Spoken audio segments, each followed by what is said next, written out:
ایرانی وزارت خارجہ کے ترجمان اسماعیل بقائی نے امریکی صدر ڈونلڈ ٹرمپ کے امریکہ ایران ایٹمی مذاکرات سے متعلق دعوے کو مسترد کرتے ہوئے واضح کیا ہے کہ ایران نے ایٹمی مذاکرات کی بحالی کے لیے امریکہ سے کسی بھی ملاقات کی درخواست نہیں کی۔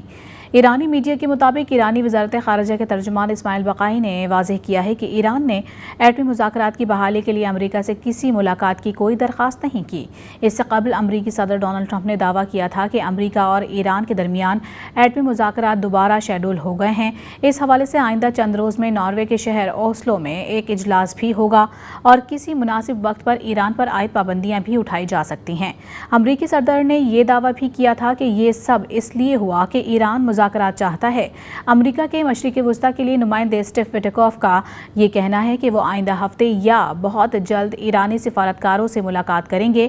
ایران کے ایٹمی پروگرام کو ختم کرنے کے لیے اسرائیل نے 13 جون کو ایران کے خلاف جنگ شروع کی تھی اور 12 دن میں ایران کے فوجی، ایٹمی اور رہائشی علاقوں پر حملے کیے تھے۔ امریکہ بھی 22 جون کو اس جنگ میں کود پڑا تھا اور اس نے ایران کے نتنز، فوردو اور اصفہان میں ایٹمی تنصیبات کو مہلک بنکر بسٹر بموں سے نشانہ بنایا تھا۔